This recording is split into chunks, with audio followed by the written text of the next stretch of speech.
Good morning, everybody. I'm Jack Putter Jr., Tribal Chairman of Redding Rancheria. It is truly an honor to be here, to be a part of this prestigious event, to have World Peace and Prayer Day held in the homelands of the Wintu people. The Wintu people consist of 9 bands of people: the Namtipom, El Pom, Da Nam, Da Pom, Namsu, Wamak, Cloudapom, Norilmuk, and Winnemem. And as I was driving up today listening to Chief Arvol Looking Horse on the radio, I was thinking, what should I share and how should I welcome the people into my lands? And my grandfather, Willard Rhodes, the hereditary storyteller of the Itsatawi people, a little story came to me about when our lands are sick, or when the people are sick, or the certain things we need to look at, because we are the indigenous people of this land, and we know our land, we know our country, and we know prayers. So I will share a prayer that was passed down to me from my grandmother, Mildred Rhodes, a Winnemem Wintu. She received that prayer from Fanny Brown, who was a meticulous Indian doctor in our area. She had supernatural powers and could do many, many things for the people. Pui, Bohemem, Oelbas, Uatham Chinuquidam Yamadahatake. Pui, Bohemem, Oelbas, Uatham Chinuquidam Yamadahatake. Pui, Bohemem, Oelbas, Uatham Chinuquidam Yamadahatake. Nor, San Palm, Oelbas, Uatham Chinuquidam Yamadahatake. Nor, San Palm, Oelbas, Uatham Chinuquidam Yamadahatake. Nor, San Palm, Oelbas, Uatham Chinuquidam Yamadahatake.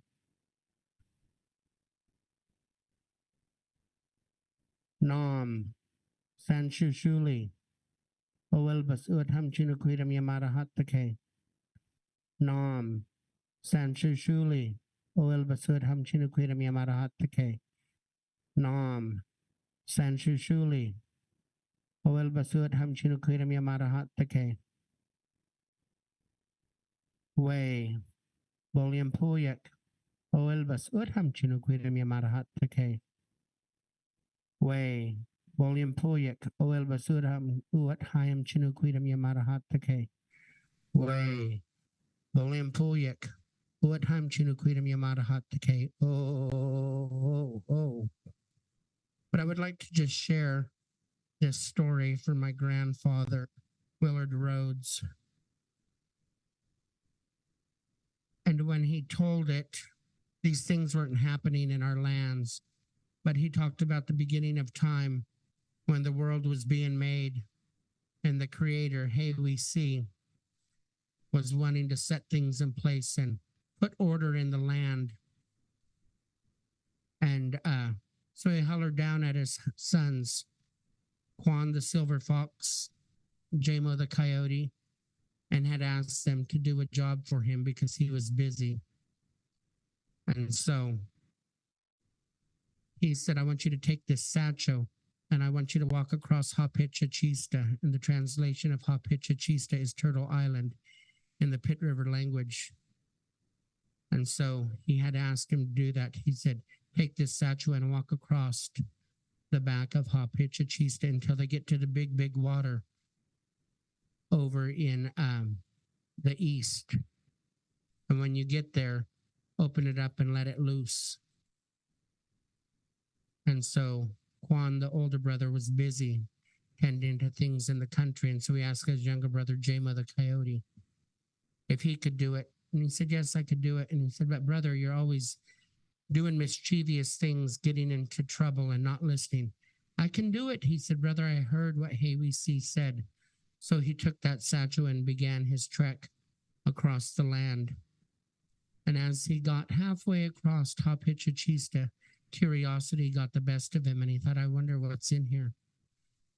And and he opened it up, and that twister came out where twisters happen nowadays, tornadoes happen. So right there is where it came out, and he could never get it back in the satchel. So he never followed the Creator's words. And so my grandpa said, you could tell when it's getting to be the end of our time, when our land is sick, those things will come back here. And lately here, even in Shasta County, we've been having little tornadoes. And so it made me think of that story that originated from these homelands, that this is where tornadoes started, but the coyote didn't follow the rules of the Creator. We must remember our stories. We must remember our roles as Indigenous people and do what we're told. Even though we're living in these modern times, we still have someone we answer to. And it is not an easy thing to live in two worlds, but we must do it. And so those tornadoes are coming back to our homelands. And so based on what my grandpa said, you could tell it's getting to be the end of our time, and our people need to get straight. We need to get back to doing those sacred things, praying, going up onto our mountains and fasting and praying, getting back in balance. And he said it's our responsibility as the people of this land to doctor our people's minds. And we're busy doctoring our people's minds while other things are happening. If our people were whole and complete like they should be, we'd be able to make a difference and move things forward and get the world back in balance. And then he said we can't do things without the women, and a lot of people are so chauvinist now. They're leaving out the women and forgetting there is a role for the women. And I'll share another story about when the Creator was making the universe. There was 4 medicine men: Quan the silver fox, Jamo the coyote, Jamo's 2 sons from Yanina Atwam, the mouse brothers. And there was one woman, Aliump woman, frog woman. And they were putting the stars and all the planets and the moon and sun, everything up in the sky, but they were out of kilter. They kept hitting one another and bouncing off one another. Where they were placed in the sky, they didn't stay. And so the mouse brothers from Yanina Atwam said, we should ask Aliump woman. And the 2 older men said, nah, what does she know? She's just a woman. And so they continued working and trying to do things, but everything kept bouncing off each other. It didn't stay where it was put. And so one day, those 4 medicine men, finally one of the young ones from Yanina Atwam asked Aliump woman, do you think you could help? All 4 of us medicine men have been working on this and working on it, and we can't seem to get it right. And she said, oh, that's easy. I'll take my root right here, she said, and weave it together like I do my baskets. So because of the strength of that one woman, she's the one that put the world in balance and got everything in order. So we as men must remember the women have a role in our society, and we have to respect them equally because they too have roles and they help us. So thank you for being here. At this time, I'll hand it over to Chief Arvol Looking Horse. It is truly an honor to have him here in our country. All lands need prayer, and our tribe is going through a lot. Locally, we're facing opposition on many things and being told we should be happy, stay where we're put. And I always have to remind the people I was put here by our Creator. This is my country, and I'm free to go wherever I want to go and do what I want to do. They're guests in my land, but I respect them because they are here now, and we have to work together with one another. But I have rules I must follow and honor. So thank you.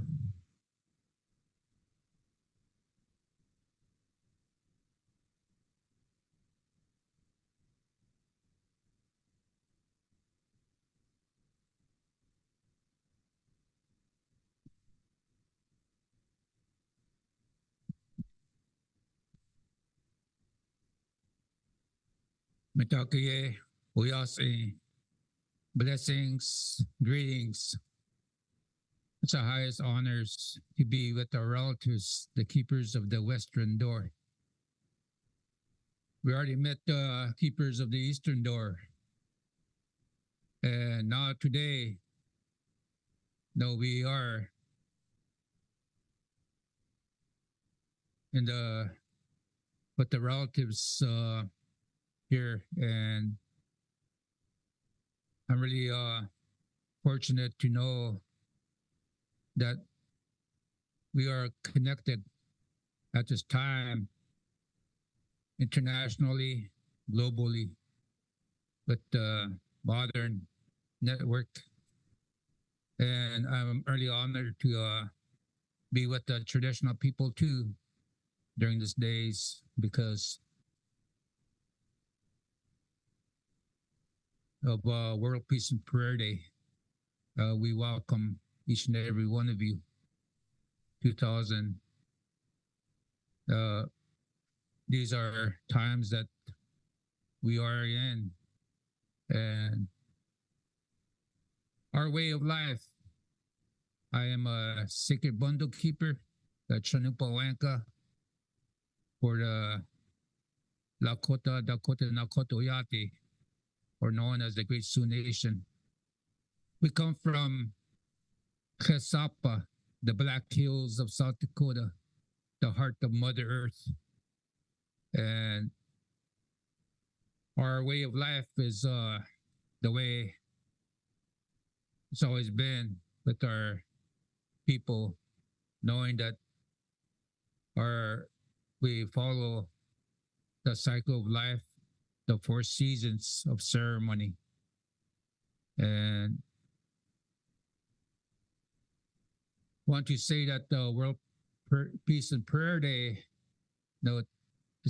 we came a long ways, because when it started, when the white buffalo calf was born in Janesville, Wisconsin, and the prophecy of the white buffalo calf woman, the sawing, who brought us the sacred pipe and the sacred teachings, and that we still hold today in our ceremonies.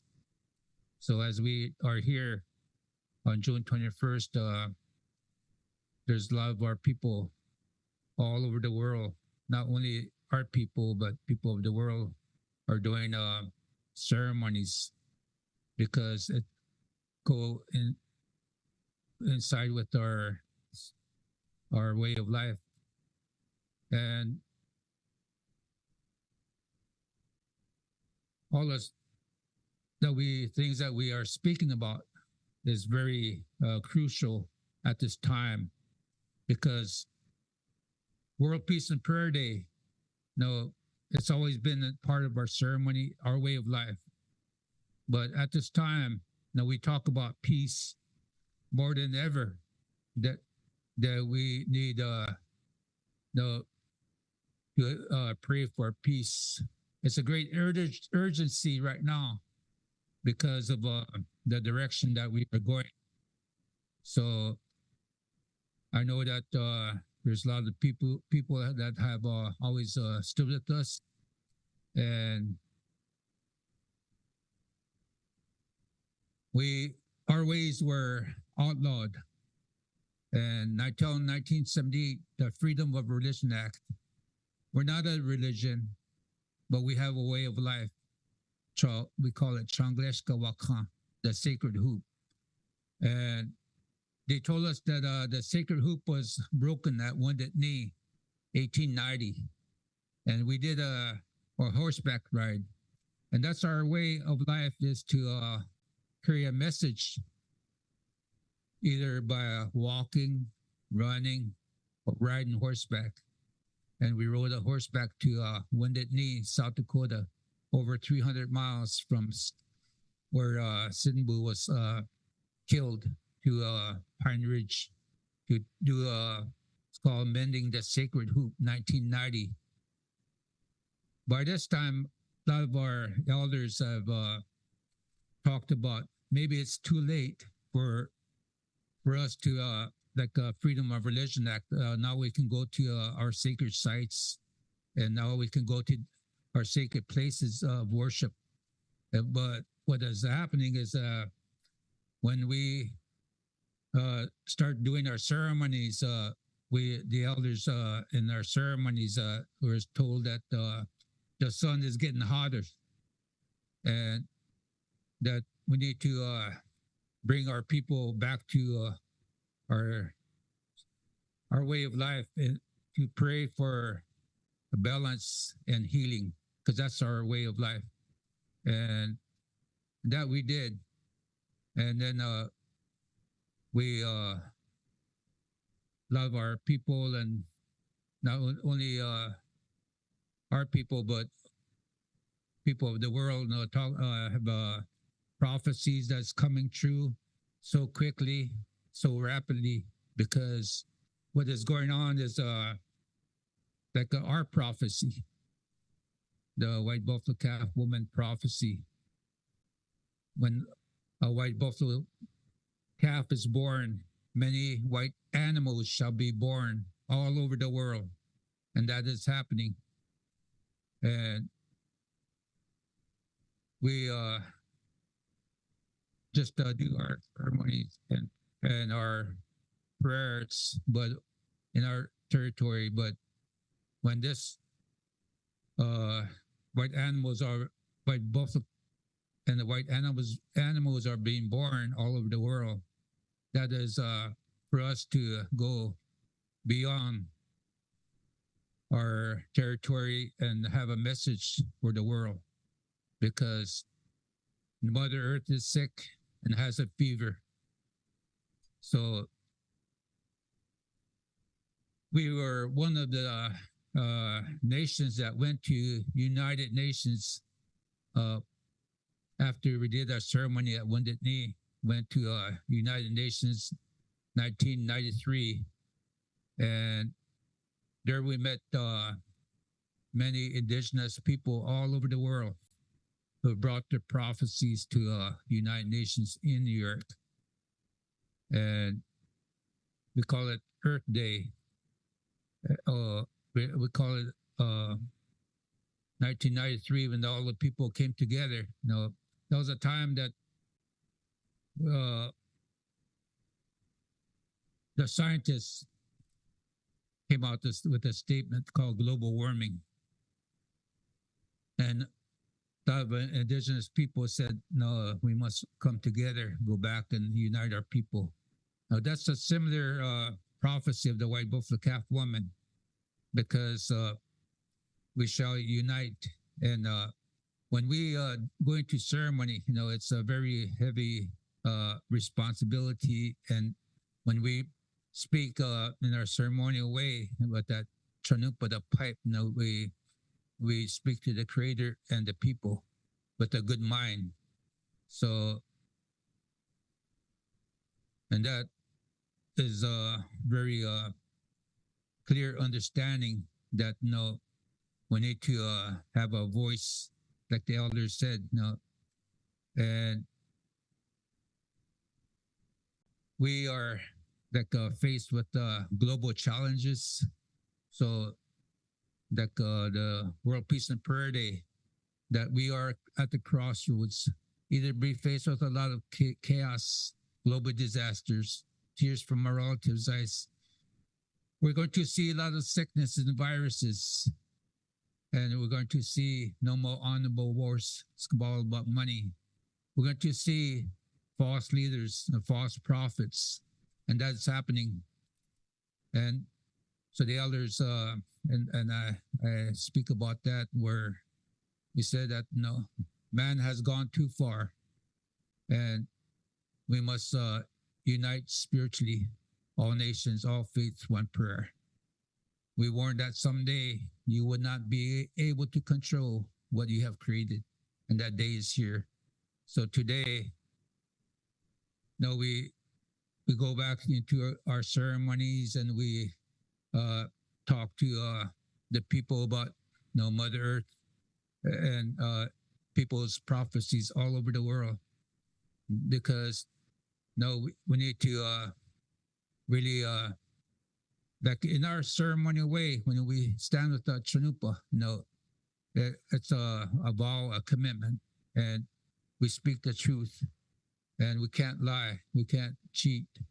So we as spiritual leaders, no, we can't carry a gun. No, we must always remain in peace and pray for peace and harmony. So this is about World Peace and Prayer Day, where all nations must go back to prayer for the future generations, because in our traditional way, we always say that we see that we know what's going to happen the seventh generation.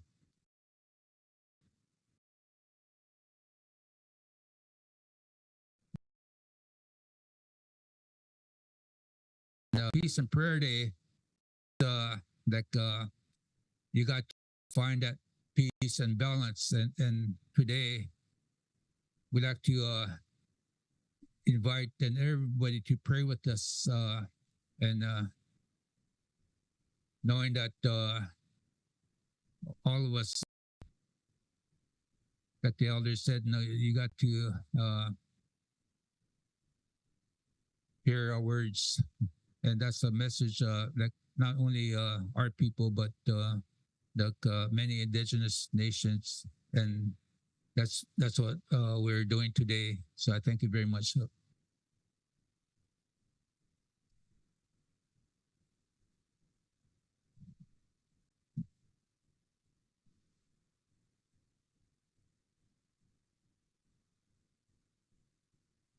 Thank you, Chief Arvol, for that opening statement. Our next guest speaker is going to be joining us via Zoom. Her name is Betty Osceola. She comes from the Panther Clan of the Muskogee tribe of Florida. She's going to join us via Zoom and share a little bit more about her ancestral lands and protecting the Everglades. So everyone, Betty Osceola.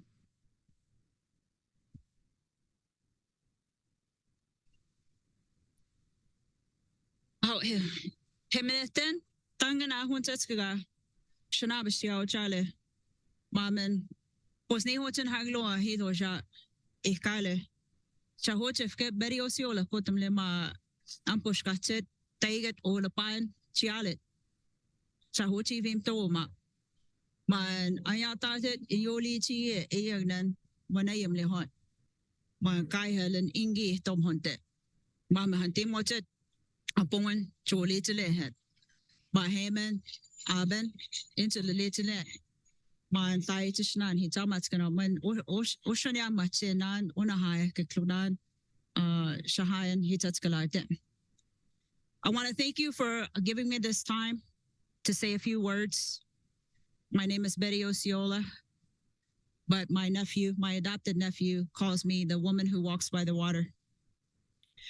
And I thank you for giving me this time to talk about the homelands of my people, the Miccosukee people, where I'm at today in the Florida Everglades, and to give you a little background. And also, I sent a link to a film that I'm a part of in collaboration with my tribe itself, when we talk about our issues and can show you our homelands and the concerns that we have. And I want to thank you to the tribes for opening up their lands for this opportunity to hear from many different people.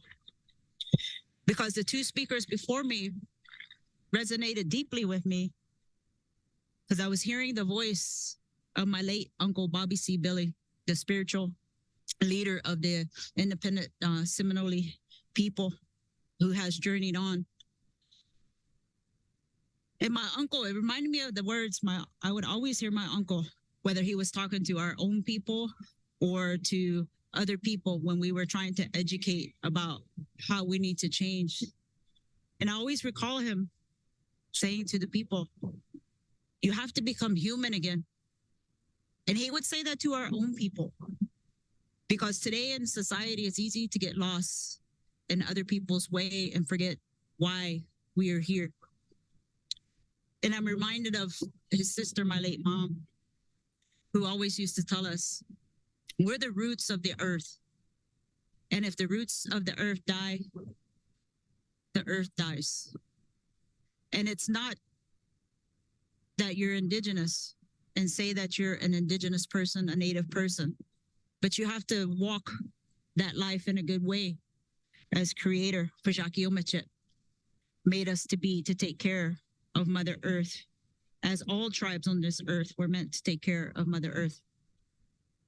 And it also reminded me as I was listening to the two chiefs before me of a message I received. It's almost 4 years now when I received this message. And I had an individual seek me out with a message from the Star People. And that message was that all the indigenous people, the tribes all around Mother Earth need to come together as one and return to living on Mother Earth in a good way, in our spirituality, in our relationships with the land. And I gave that message to one of my uncles to share with our elders, that the Star People said we only have 4 years to make that shift, to be able to go back in that good way in healing of the landscape. And if we go past those 4 years, all the changes in the earth and the sickness, it's going to go quicker and quicker and quicker. But we have the time to change that and start healing Mother Earth and ourselves and coming together as one with that same message. We're almost 4 years now. Next year will be 4 years. And the reason my nephew calls me the woman who walks by the water is just like my late uncle. I pray over the land, and our homelands are mainly water. So I pray over the landscape and do prayer walks in different places to heal the water in our relationships with Mother Earth, not just of our people, but all people, to be human beings. And it's more than time that we do that. Because, you know, my people, my elders, they tell us that the sickness on Mother Earth is like a mirror.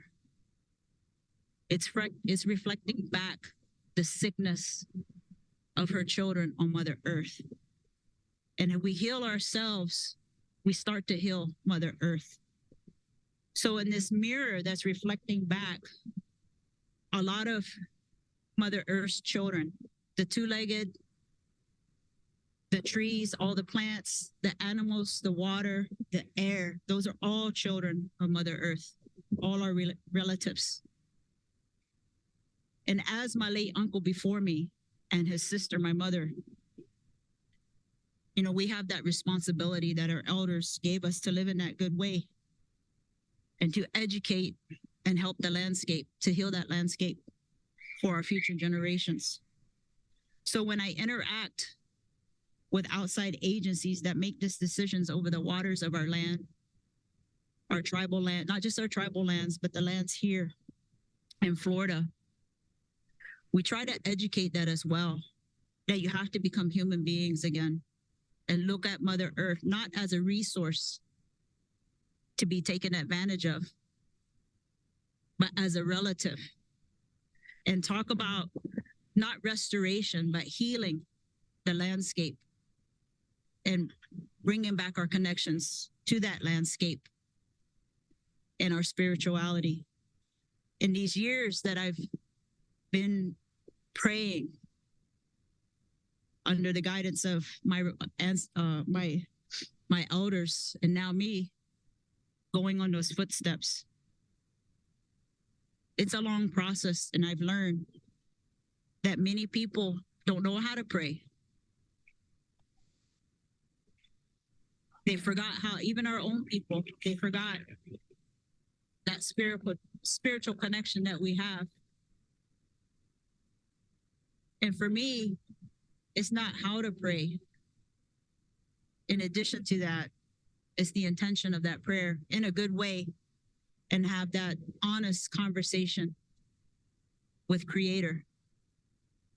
Because Creator sees everything in our sincerity, in our hearts.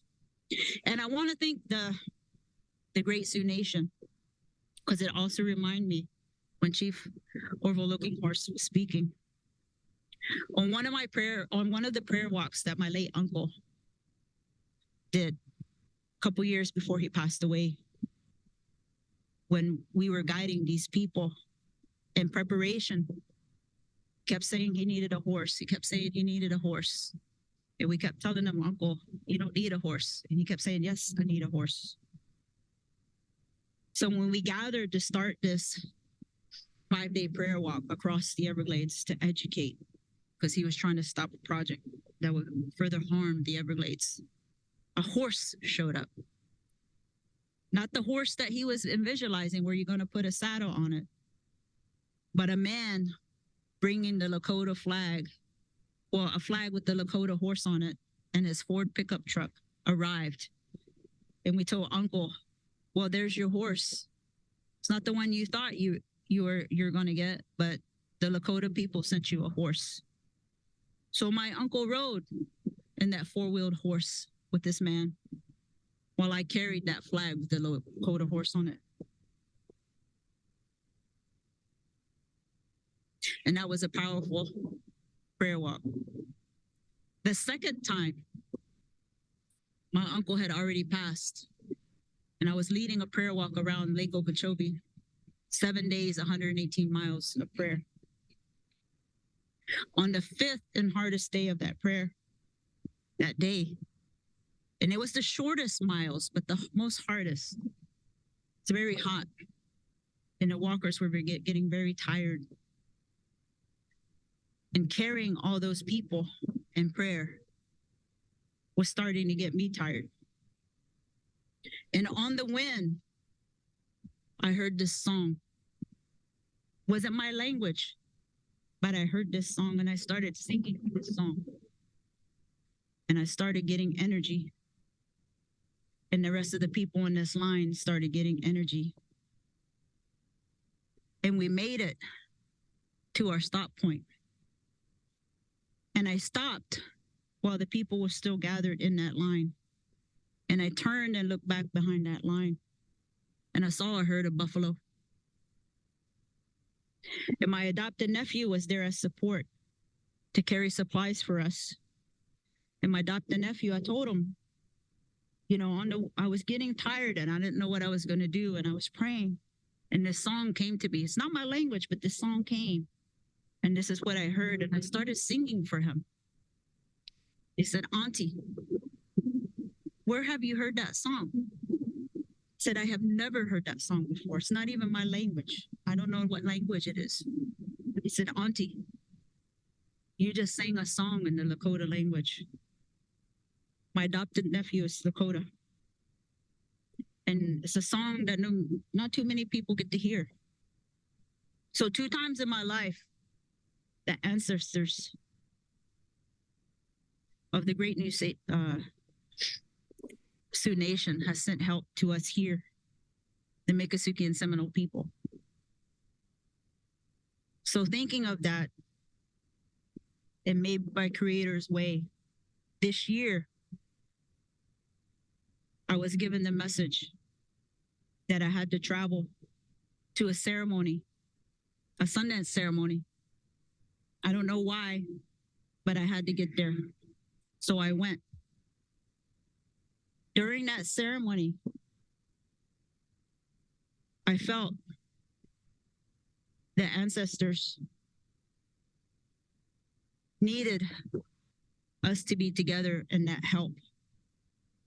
So I spent those days there. I don't know much, but I can pray.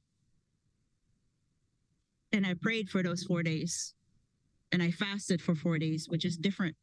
I understand because the women eat. But in my culture, when we're helping the young men in ceremony, we as women, we fast. So I spent those days up there.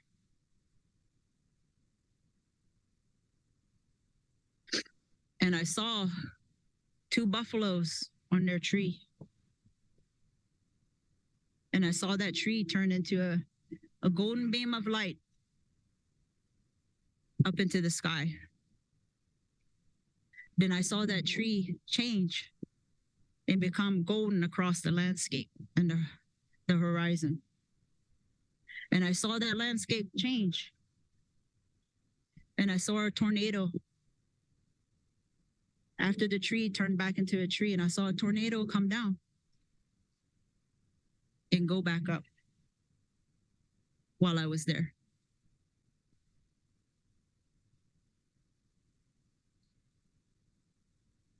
So as it was mentioned, as peoples, when Creator calls us, Mother Earth calls us to help our relatives in the other parts of wherever they may be on Mother Earth. For me, we don't have the option to say no. When Creator says, I need your help, we get up and go. We may not know why, but He needs our help in those times of need. And just like Mother Earth, I've been hearing her tears and feeling her sadness for her children. So it's way beyond time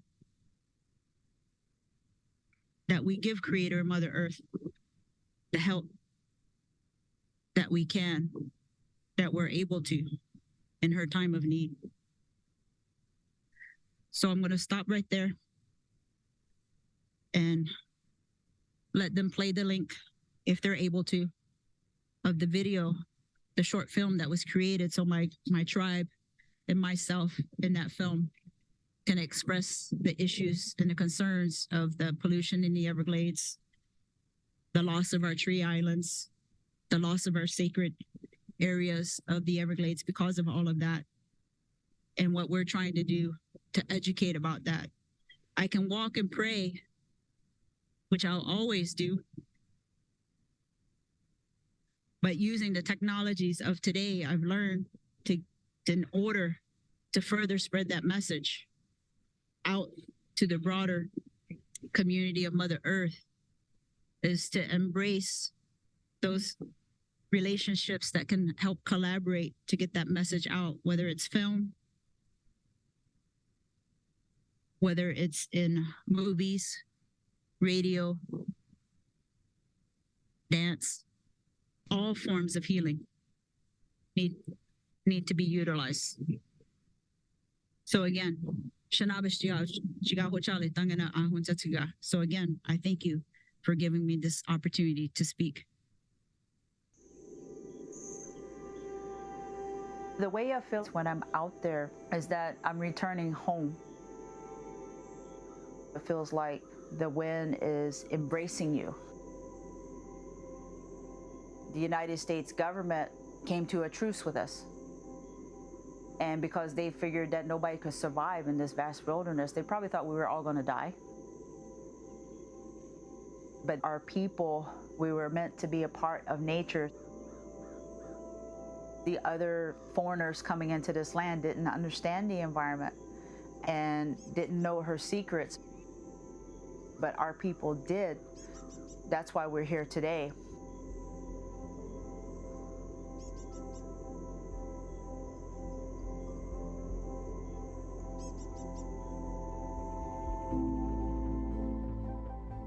Some may see a swamp, others a still body of water. But the Everglades is actually a river, the widest and slowest in the country. A continuous stream of fresh water 100 kilometers wide. It meanders through South Florida at 4 kilometers per day. The Everglades is one of the largest wetlands on the planet. More than 1 million acres filled with plants and animals uniquely adapted to this watery world.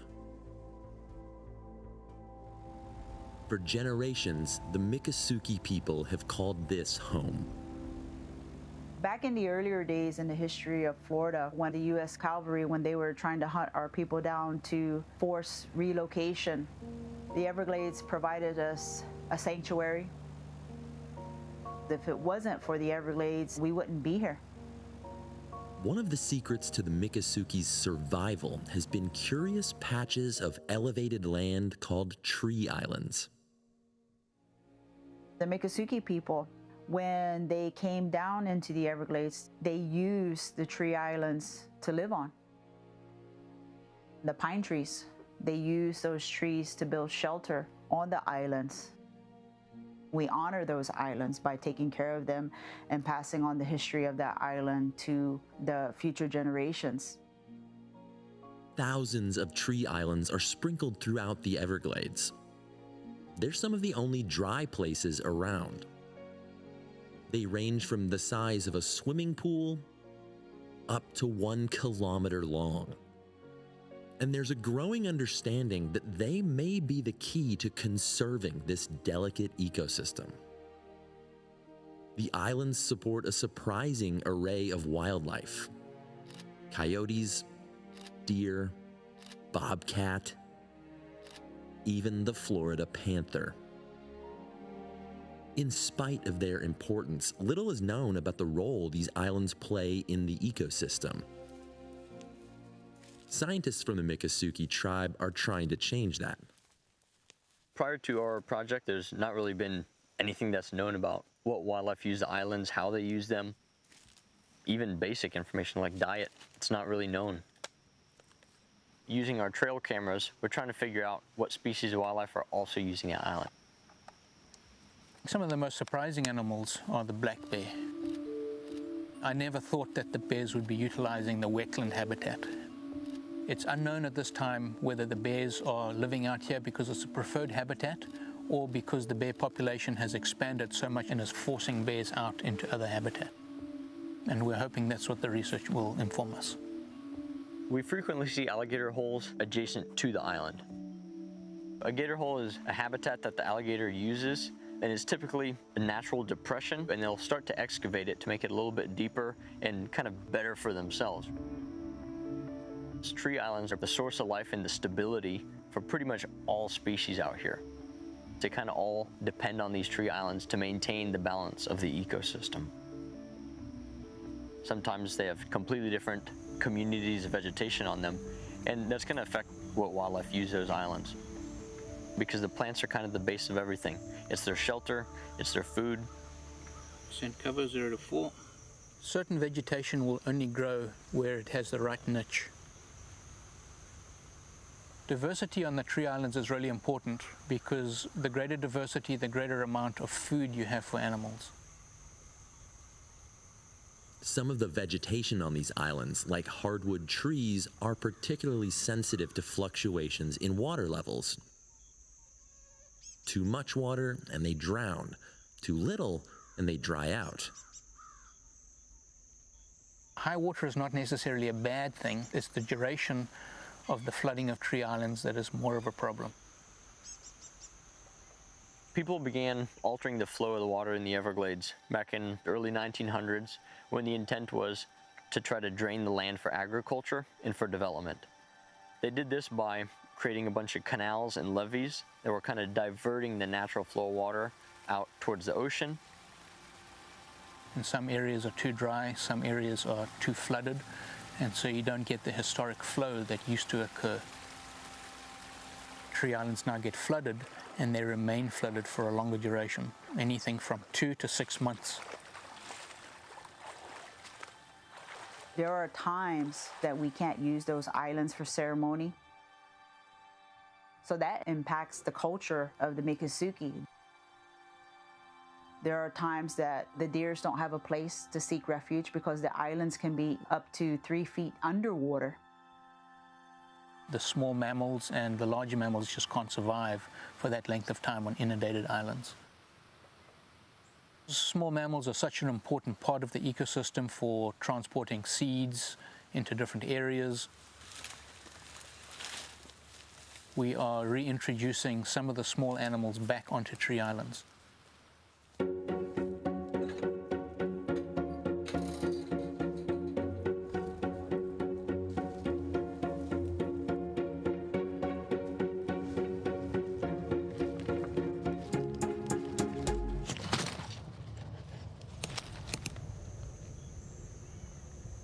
Certain species of plants on the tree islands cannot tolerate flooding for much more than 10 days a year. The tree islands are essentially drowning. And the islands itself start dying. The tree roots start dying, and when the trees start dying on the island, the roots of those trees is what holds that island together. So the islands will start shrinking. Without tree roots to hold onto the soil, the islands erode and slowly disappear. Nearly 70% of the tree islands have disappeared since the 1940s. That's largely due to flooding because of how water flow has been managed. We have tribal members today that remember living on tree islands and have seen the changes to this area. Even in my short lifetime, I've seen the changes. Our people were taught that in our time of need, the Everglades was here for us. So now that it's her time of need, we have to stand up and protect her, because someone has to speak for the voiceless. The Miccosukee people, we advocate for reconnecting the landscape.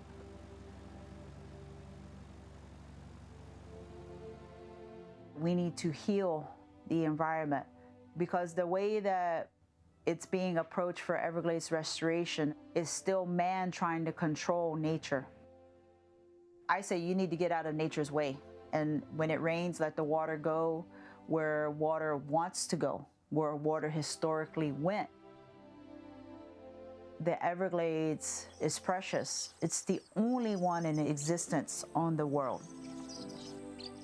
If it disappears, we're not going to have another one. This place is yours. It doesn't just belong to Florida. The Everglades is a part of the world.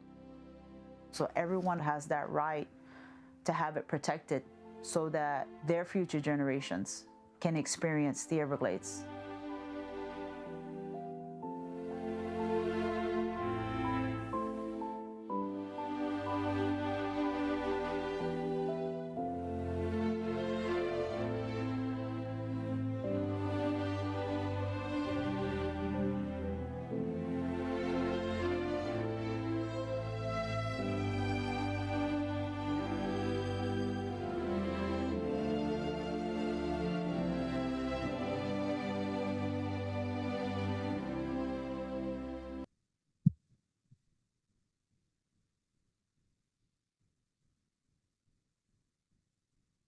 All right.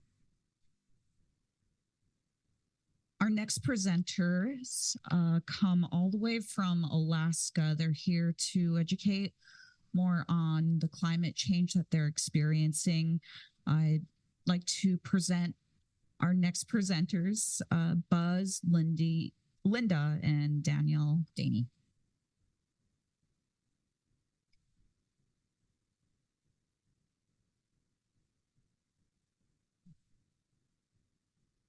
Halito, Chimchikamaha. Sa Chifiyat Buzz Daney, Choctaw, Chickasaw, Yakubasia, Anchorage, Alaska, Atali, Upper Smenard, Mitili. I'm Buzz with my wife, Linda, and Daniel, my son, one of my three boys. We're happy to be here. We're honored to be on this land.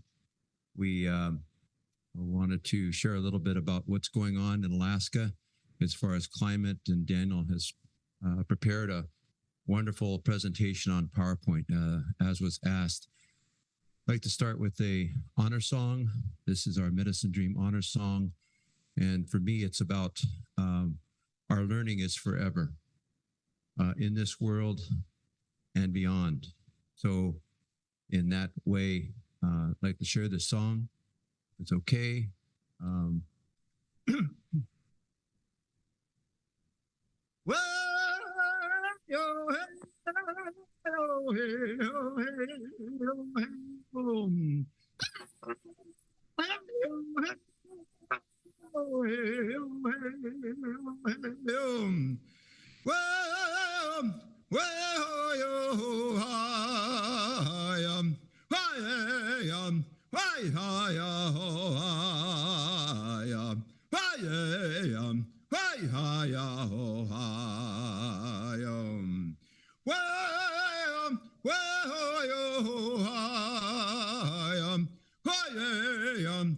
Way hi ya ho hi way hi ya ho hi way hey ya hey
Yakuki.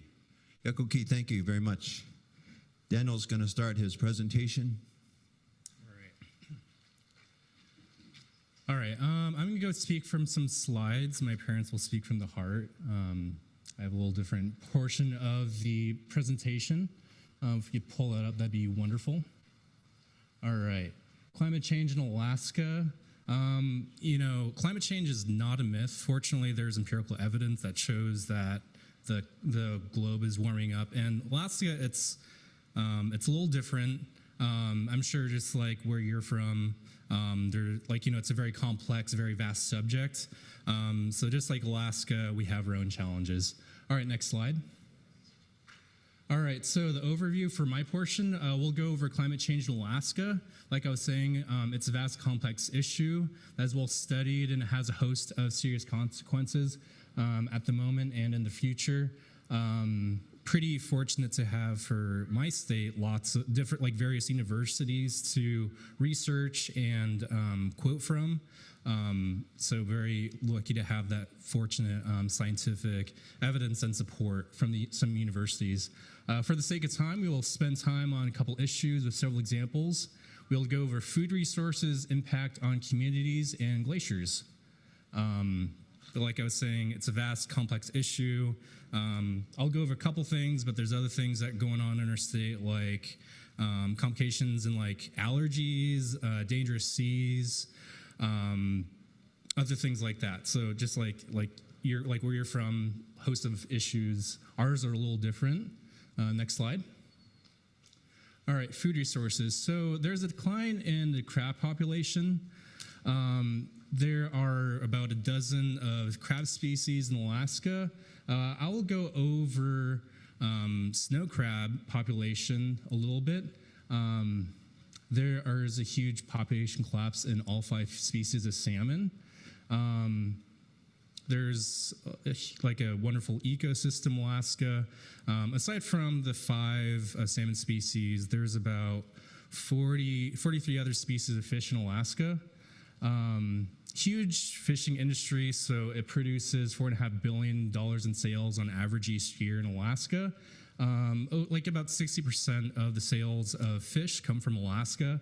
And then we have the best crab fishing industry in Alaska as well. So lots of fish. We also are lucky to have lots of fish hatcheries. And then in Alaska, there's about 62,000 people that are in the seafood industry employed up there. And then there's 32,000 fishermen in Alaska employed on average each year. So important for the country economy. Next slide. All right, so we'll go over endangerment of crab population. Again, I'll go over snow crab. So crab fishing in the Bering Sea is one of the most economically important in the country. It produces about $285 million each year on average. There's some more recent crab fishing closures, which have never happened before. There was one in 2019, and then a couple years ago, there was a whole crab fishing season closure a couple years ago, which has never happened before because of the population collapse in crab. We know that snow crab, they stop eating at 58 degrees in the water, and then because the seas are warming up, the plankton will go ahead and migrate where they're more comfortable living. So it's hard to predict like where the plankton are going. And that will go ahead and confuse like the same population, where they're going, and other things like that. Next slide. All right, economic impact on snow crabs. So pretty huge. There are 5 Alaska communities that depend on snow crab fishing. So there's Akatan, Kodiak, Unalaska / Dutch Harbor, King Cove, and St. Paul. As I was saying, there was a snow crab fishing season closure a couple years ago due to population collapse. One of the communities, St. Paul, a small island along the coast of Alaska, in 2022, their sales of snow crab dropped from 200,000 that year to 2.5 million the previous year. So you can see like there's a huge economic disparity from climate change and population collapse of snow crab. 9% of St. Paul's economy depends on snow crab, as you can imagine what I heard a little bit ago. So snow crab fishing also impacts other things. So for St. Paul, it'll impact the processing for halibut fishing, which is the other huge fishing industry and source for funds for the island, just for St. Paul. Next slide. All right, impact on the Yukon River salmon. So the Yukon River is one of the biggest rivers in North America, being almost like 2,000 miles long. About 73 communities live along the Yukon River. Out of over 200 communities in Alaska, I mean, that's a huge amount of our communities up there. Because of climate change, it'll go ahead and melt a lot of the permafrost along the Yukon River. And so the Yukon River emits 32 times more mercury than other comparable Arctic community rivers in around the Yukon. So mercury will go ahead and impact the salmon population, as well as how the people ingest it when they fish it, if they can. So according to State of Alaska Fish and Game, a couple years ago, there was because of population collapse, you couldn't fish that summer, which again impacts 73 communities along the Yukon River.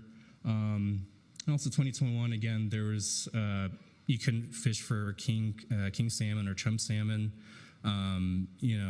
So it's like you really feel for these communities along the river. Next slide.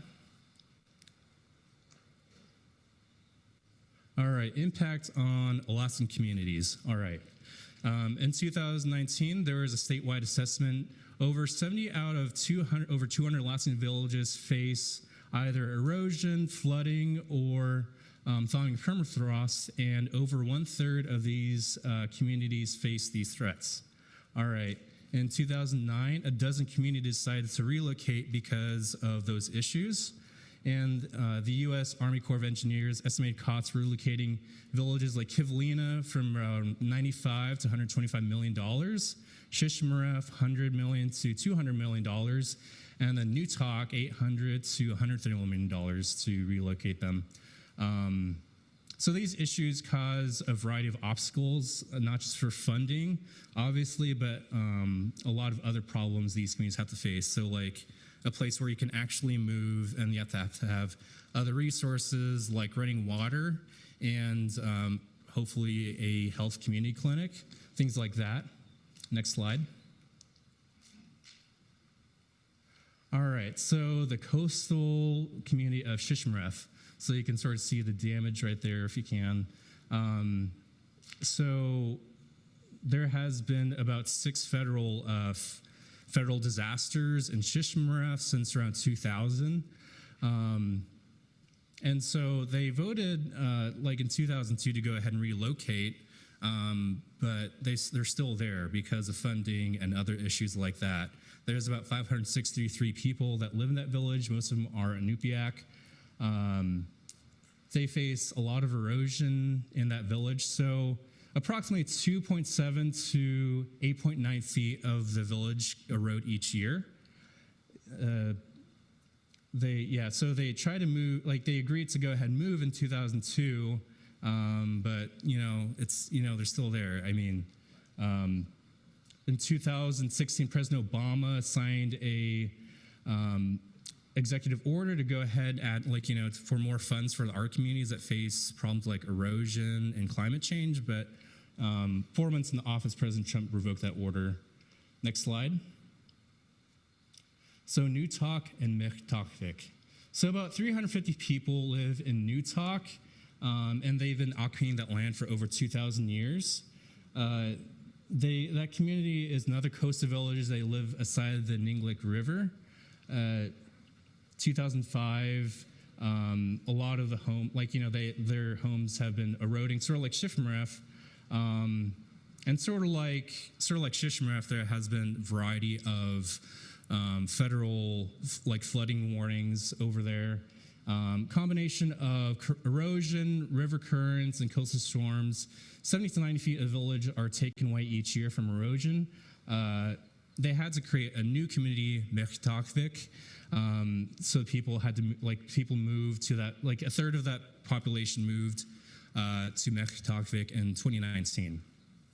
Next slide. All right, melting glaciers. So 5% of Alaska's land is occupied by glaciers. So that's over 33,000 miles of glaciers in Alaska, which is pretty amazing. It's a huge source for the economy, for tourists, a nice tourist attraction. There's literally thousands of glaciers in Alaska. There's only 327 that are named up to date, which is pretty amazing. We're pretty lucky to have all these glaciers. Some of them, like Bear Glacier and Peterson Glacier, probably maybe about 30 feet melt away each year. Maybe some of them since the 70s, 3 miles has melted away each year, which is pretty amazing. Next slide. All right, impact of melting glaciers. So it's one of the biggest contributors to rising sea levels. So about maybe 0.2 millimeters. So about 0.2 millimeters of rising sea levels each year arise from Alaska. It doesn't seem like a huge figure, but I mean, on a global scale, a little bit comes from Alaska, which is pretty amazing. So it can drastically affect ocean currents, and then there's some evidence that links to rising sea levels to warmer temperatures in the southern states, which is pretty amazing.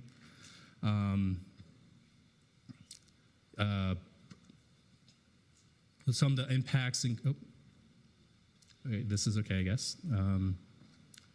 Affects the water quality from all the melting minerals.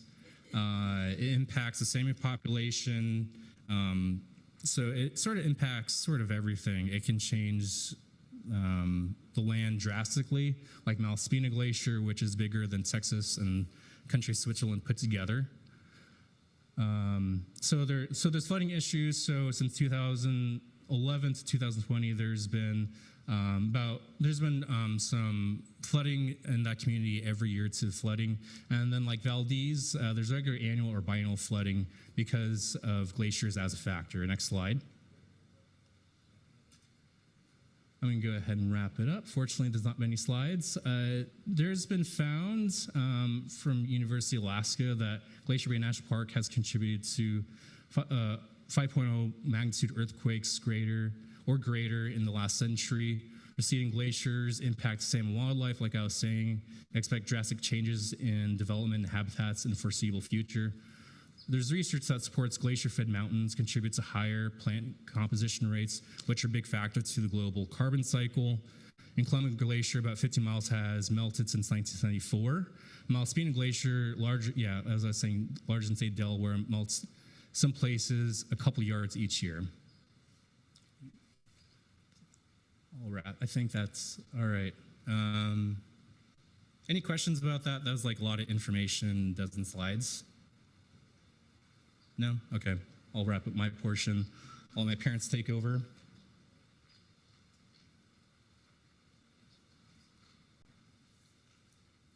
So for the New Talk relocation, a friend of mine is leading that relocation, and right off the bat, $130 million is just not enough. Last year, after they had started relocating, there was a huge storm that wiped out their electricity, and so they have to start from scratch again. This is the third year on the Yukon River that their fishing has been closed. Imagine your main food for the year, that you cannot have that main food for the rest of the year or get that main food. For us, the salmon is our main food. And we're told by the federal government that we cannot go out to fish for the salmon again this year. And so what we have to do is we have to go to other areas to get our fish. My sister came to Anchorage, and the next month we're going to fish for her, and she's going to bring all that fish back home where we cannot fish. So that's my portion. Thank you very much. And as I mentioned last year, just in context, half of the coastline in the United States is in Alaska or around Alaska. Thank you very much for inviting us. It's been an honor. Yakuki.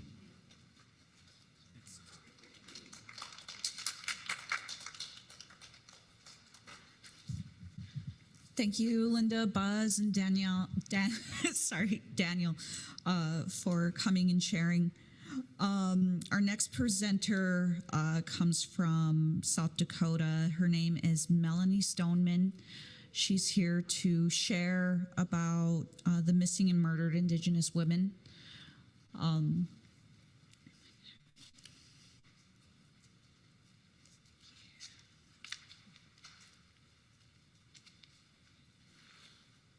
I'm Betty Washday. If you give me just a few minutes, I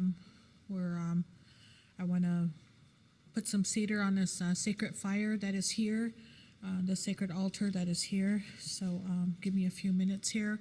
Maybe they could get the slide ready.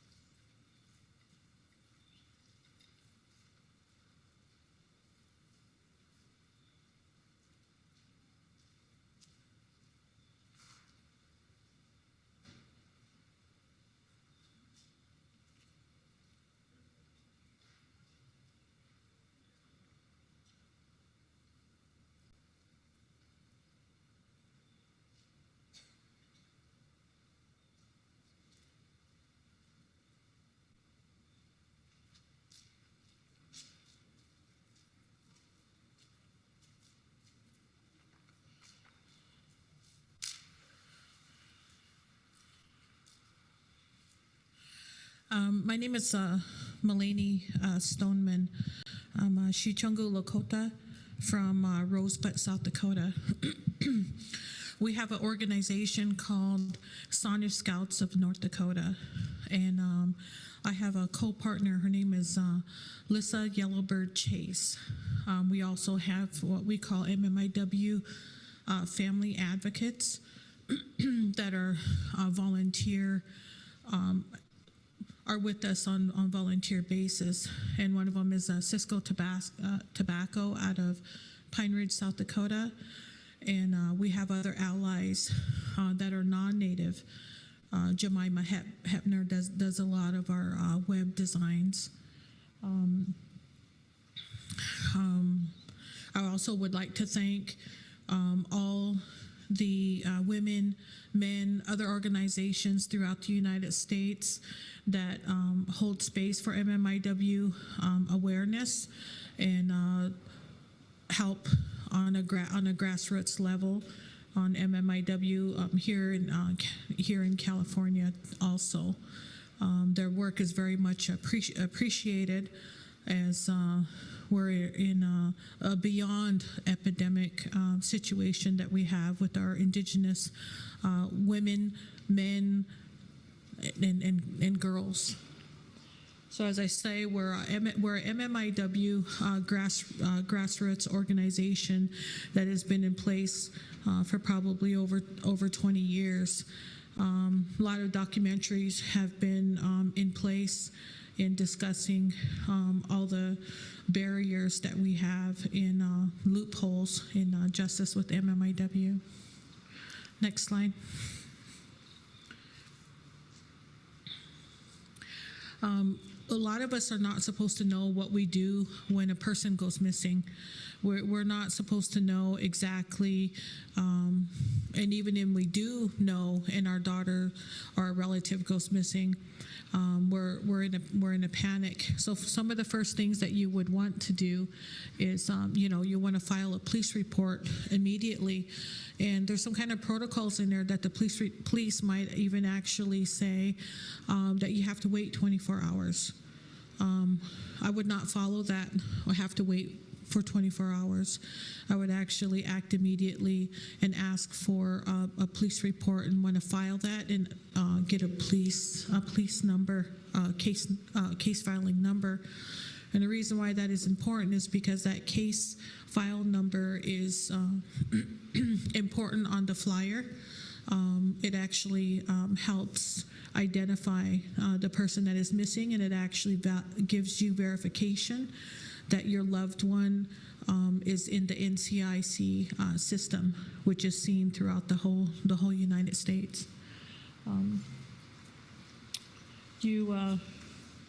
Some of the things were some of our family advocates. We are on the minute that a woman is reported missing in our reservations or in the city, is that family advocates or I make immediate contact with the family, and we walk them through the process and try to keep a journal, trying to keep notes together for them, because the process is very important, because in a time of that we're able to create timelines and where they were last at or what clothing they were last wearing.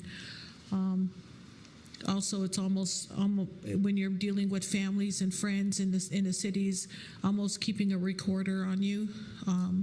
That helps with the dates and the time. Next slide, please.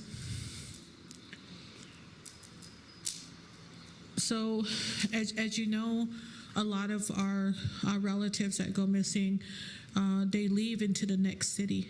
They go into Rapid City in the state of South Dakota. They're in Rapid City, or they're in Sioux Falls, and they start developing these life patterns due to drugs and alcohol. And it's important to know what your relative's life pattern is. Even grandma, grandma has a life pattern every day of she goes to the store. She goes to the post office. On Saturdays, she goes grocery shopping. And so that's kind of the life pattern that we have to develop with our girls, and knowing where they're at, and knowing how to contact them. And thank God for Facebook Thank God for the digital media that's out there that kind of gets our word out there and knowing and identifying friends. Being aware of their surroundings and where they're at also is vitally important. Being aware of their surroundings is a long time ago we knew our relatives, right? We knew that they would be safe at their cousins or their aunties, and today our community is in a very safe community, and we need to be aware of our surroundings to know that our daughters should not be at certain places. Next slide, please. Now, the reason why the flyers have been they can do a lot of work and they can cover a lot of ground. So we have a web designer and we have a template that we are able to create a group chat on Facebook. And when we create this group chat, then we have all this consent process that we go through with the family. So we know their size, their age, the color, the current color of their hair, and the current color of their eyes, because you can change that. The tattoos, the last person that they were seen with. And if you look at our Sioux Scouts of North Dakota, our Facebook page, we have over 100,000 followers. So we can get a poster out. And some of our goals with the poster, if they're runaways, to try to get them home in 25 to 48 hours before they're in a higher risk of being kidnapped or not returning home. Next slide, please. Everything that I talked about earlier about the eye colors and full body. Full body pictures. It matters because all of that can be changed by just a picture. You could say that she's only 5 foot, but the picture kind of shows she's down to someone and she's taller. The police department, department's number is vitally important. Investigators' numbers are vitally important on the poster. But most of all, it should be. Our organization has been in place for quite some time, but it actually should be that the tribe's responsibility, that in your area, that the tribes or the state automatically have a missing flyer or a poster, a template already made for you. But if you go on to the missing exploited children site, they will actually have a template that you can download and also make yourself. Next slide, please.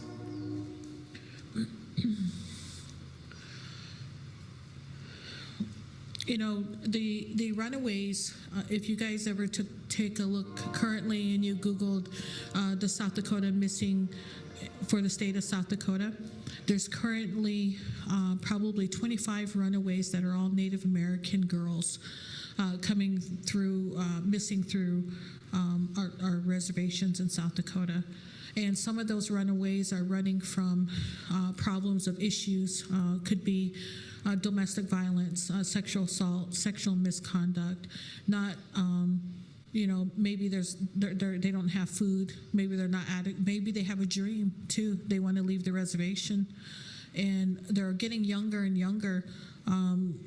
A couple days ago, we had a Pine Ridge girl at the age of 12 that ran away from home, and she had gotten involved with the wrong crowd, and they were kind of placing her from Sturgis to Rapid City to Myrtle. They were kind of all over the place, and this is what happens with our runaways, and some of them keep doing that routine over and over.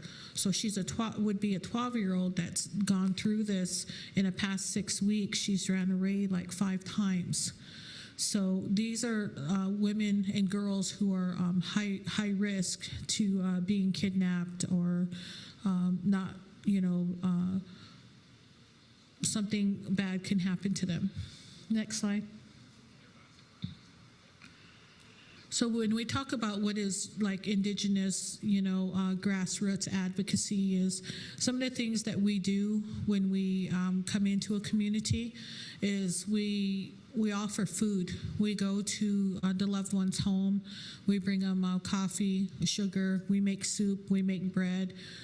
We start a search team, and then the search team, we ask for, a lot of it comes from the community, or we have a spiritual leader that's known in that community, and come in and pray, pray with the family. But we tie everything to our search in our movement, because this is a spiritual movement. So we utilize this water, we utilize this feather, we utilize sage, tobacco, cedar, and tobacco, and we make prayers. We make prayers for the family, and we also call, if they have an Indian name, we call their spirit back.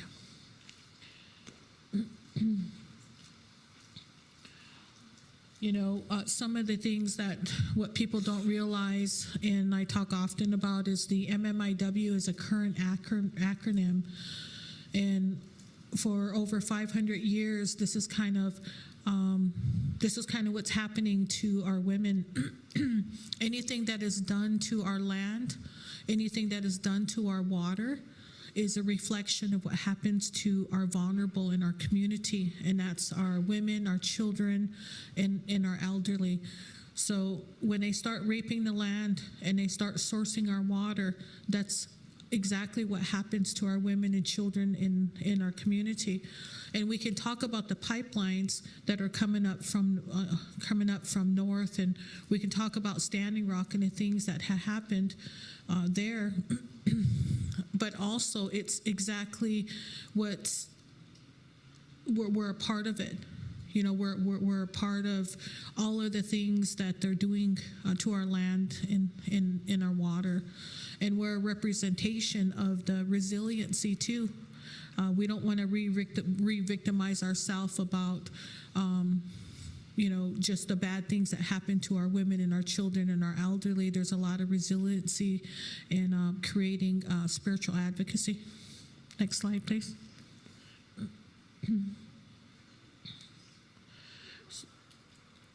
So some of the things that we do, what people don't realize with MMIW, and I see a lot of it, the awareness is really good. The handprint, the skirts, the red teepees, the red, all of that is really good. But it's a step further than that. While you're having your marches and while you're doing those advocacy, we're out there, boots on the ground, trying to look for our women. And we don't get a lot of support at the searches. So while they're having a big old march, they'll have like 300-400 people, and then when a woman goes missing, we may only have 10 or 15 people to try to look for our loved ones, and that's really hard. That's a really, but to me, it's a spiritual movement. I believe that through this water, through the fire and our sacred elements, that we're able to call her spirit, and maybe he or she is chosen to be found by that individual person too. Next slide, please.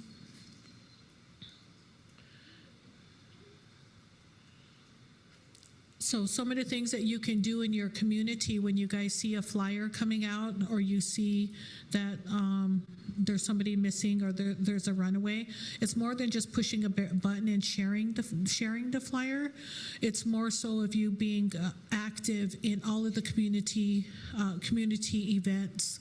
It's being it's more than MMIW awareness. It's like being a part of organizations that are about the water.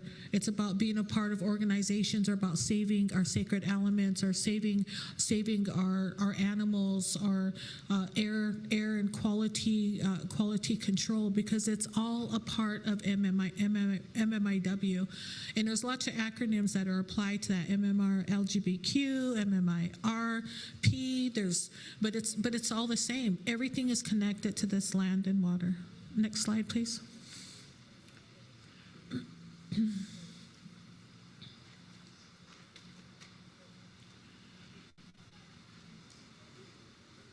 So we do a lot of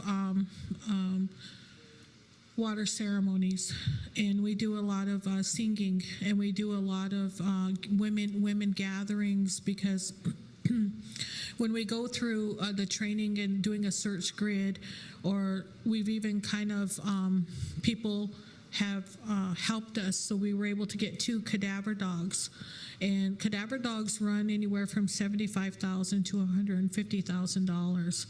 And when you have cadaver dogs, to us in the Lakota way, we used our Shunka Waka, our dogs, to protect our children when the enemies came in. And it still exists today that we have our 2 dogs, Bada and Bago, and a Rikara, that means yellow, yellow and black, and they're trained in the Rikara language. And so I'm learning a Rikara language, even though I'm Lakota, and they're go on command. So part of these things that we do is trying to educate what you guys could do to help us, and keeping the awareness and what it entails of an actual MMIR. Next slide. So we can say pipelines are attached to by oil, the oil industries, but also we have other pipelines, which is the foster care pipeline. So in the foster care system, I'm a licensed foster care parent for the state of South Dakota, and I've taken in many, many children that get lost in the foster care system and end up missing. And that's along with the South Dakota boarding schools. If you could take a look at the boarding schools in the state of South Dakota, a lot of our youth don't even reach to the age of 18 years old. A lot of drugs, a lot of alcohol. And we have the sex trafficking. Now, sex trafficking is different in the state of South Dakota. It's not that we have the cartel. It's not that we have gangs and all of these things running sex trafficking. We kind of got sex trafficking happening, and it's happening within the families. It's families doing this to their own relatives and their own children, which goes back to our communities are now infected by that.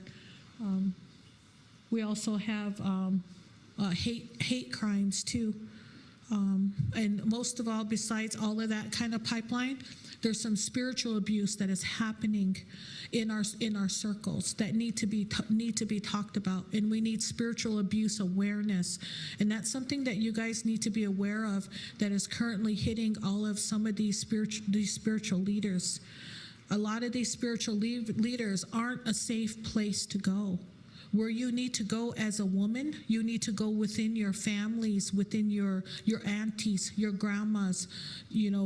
Depending on spiritual leaders are good, but there's some that aren't very good. If you have woman problems and woman issues, try to reach out to your women relatives, because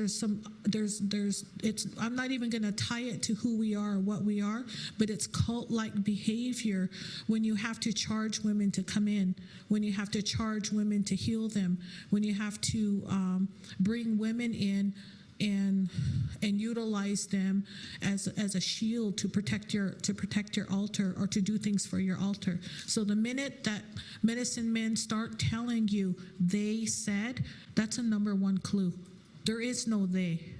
Okay, the spirits all have a name. When you have to pay to get healed and you have to pay to do these things, you need to take a look at that. And that is a part of spiritual abuse. If they're abusing those things, they're abusing this earth, they're abusing the land, they're abusing our sacred elements. Next slide, please. This is some of our contact information. That you're able to get a hold of us through our Facebook, and we have a lot of women missing currently. We have cold cases also. So I would like to thank you for your time and listening to us, and please visit our Facebook page. Thank you.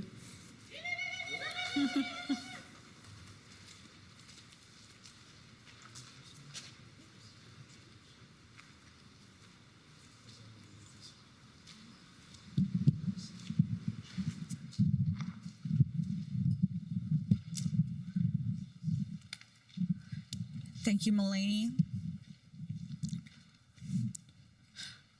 Our next presenters come from Standing Rock. They're Hunkpapa Cedric and Sissy Goodhouse. Yeah.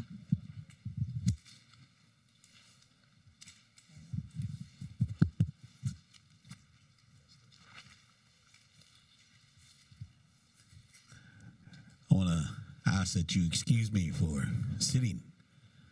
I recently had a kidney transplant, so doc says gonna take some time. You're no longer spring chicken. So I said, no, rooster. Wow, a lot of comments about Standing Rock. Whoa, man, I don't know about that. Just constant. You know, there's a big thing about Standing Rock. As it slowly fades off into history, people need to turn your memories into teachings. I'm going to give you one example. And I'm going to use my granddaughter. She's sitting over there. She never doesn't know I'm going to do this. She was missing for 10 days. Couldn't get nobody to help me. 48 Yates, North Dakota. Nobody. Gave people call, Facebook, police. Nobody. So I want people to see this, because you're going to have to turn those into teachings so that you can actually go from being the teacher to doing things. I really think that's important, because it's going to be across the board one of these days. And I think people, one more quick comment about Standing Rock. People forgot about the pipeline. The social ills kind of filtered into the camp. The Corps of Engineers, smart people. They had people in meetings, constantly meeting. Every day, all day, scheduling meetings all the way into the evening. And it was, in the meantime, they're putting in the pipeline. The pipeline was going in the ground. And I think that was all part of the strategy. Those government people will teach you, because what we do is we follow the regulations, we follow the laws and all that. So that's why we're into those things, into the meetings, into wanting to talk to the main man all the time. So we forget about the issue that's at hand constantly. So I'm going to leave that there, though, because, if you ever been to Standing Rock, you should know what mace tastes like. That's a big teller. But it's not good, not a good taste. But I wanted to share with you something that happened probably the last week or the third week in March. And I wasn't going to share this because, I've done what I had to do, and I felt good about it, And some things happened that made it all real. I had a dream, and it went like this.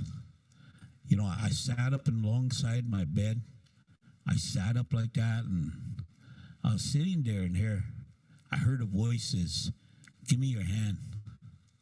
And I recognized that voice. So I was gonna look, because I knew whose voice that was. But as I looked over, I seen the hand. So I reached up and I grabbed her hand. and when I reached up and grabbed her hand, we were standing on a hilltop or a mountaintop. And we were standing up there, and well, I could smell the fresh air, the pine, and just could hear birds. You know, I just, it really felt good. I just real, take that deep breath of fresh air. It was something else. So I went and that voice was my mom's. And she said, "I want you to look around and tell me what you see." So I did. I looked around and I told her. I said, "You know, I don't see this, but I feel it. I feel the fresh air. I feel that wind. I could hear the wind. I could almost hear a song. It's so good." And as I look around, I said, I could see all these trees and all green. And I could see the animals and their children. I could see deer and fawn, bears and cubs. I could see the raccoon. I could see those animals, just the older ones just walking and the younger ones playing. I could look out in the field and I could see the green fields. The green fields just blowing in the wind. It looked so good. And I said, there's more to it though. I said, it's so beautiful. And my mom says, "I want you to look again." So I did. I stopped and I looked all around. I looked all around and I told her, I said, "You know, nothing's changed. I see the same thing. I see the same thing." And she says, Don't you see those semis going down the road? Can't you hear them? Don't you see those motorcycles driving by? Can't you hear the cars? Don't you see that airplane going overhead? Can't you smell that exhaust? I looked at her and I said, "You know, that's there. That's there too, but you asked me, what do I see?" So that's what I seen. What I told you is what I seen. And she said, "That's why they sent me to see you, talk to you." She said, "Because the world is starting to balance herself out. And when it comes time where you feel that you can't do anything, you can pray." And she told me this, and she asked me, she said, when you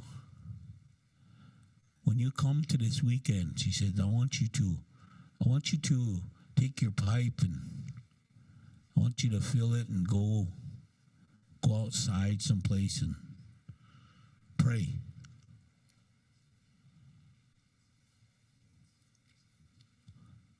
Maybe 1 hour, maybe 2 hours, maybe 3, maybe all day.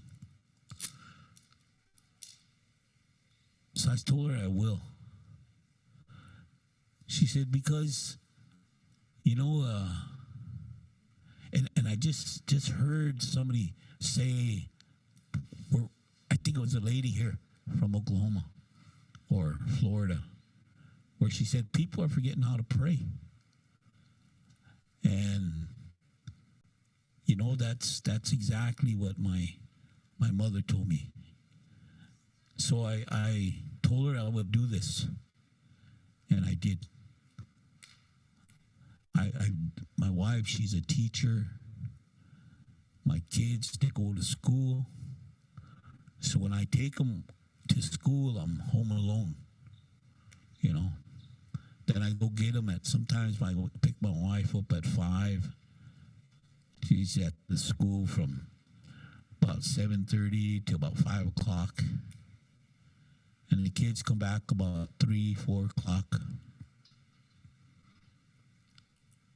So that next day, I filled my pipe and I sat there, turned everything off, lit some sage and prayed. I sang songs and I sat there and prayed. And then I told Tunkashila, I'm gonna just sit here. So that's what I did. I just sat there and my eyes closed and held my pipe. And before I knew it, it was time to go get Sissy. And the kids were coming home. So I smoked my pipe and put it away and went to go get her.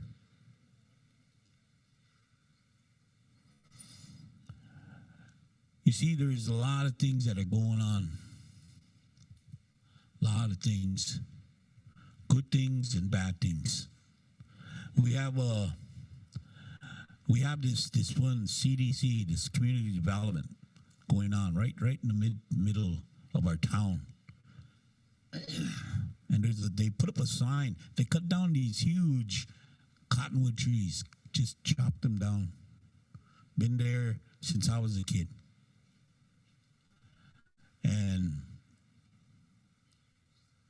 you know, it's real telling because I thought on this sign it would say, you know, something in Lakota, something that reflects who we are in development or something, you know, had a real good Lakota name.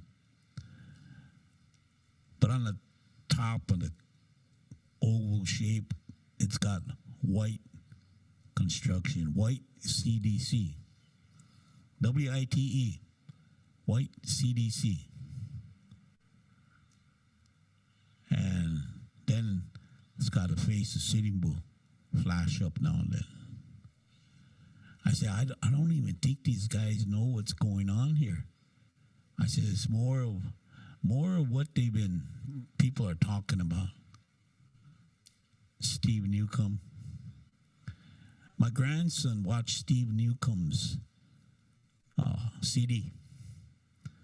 And he said that after he got through watching it a couple times, he says, Lala, people need to know this. People need to see these things. So it's my grandson, 12 years old. So we, you know, I understand these things because I was that age and, you know,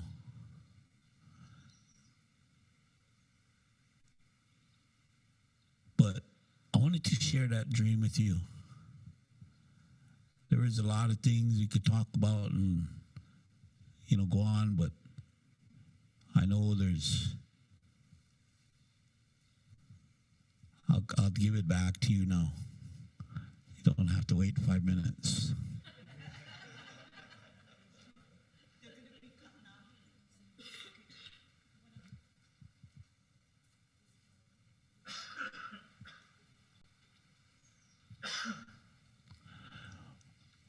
Nami takupi to kahe a iuha chante wa stena pek chiusa po. Wambli be hugi sa he macha. Na hunk papa makoche he mata ha. I want to wish you all a good day.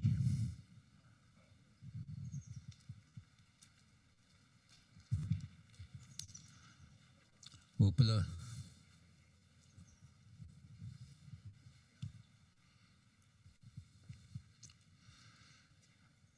want to thank all the speakers. I know there's so much stories that we like to share, and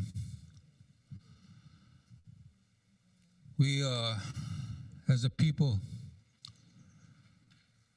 we have many stories within our territories all over the world.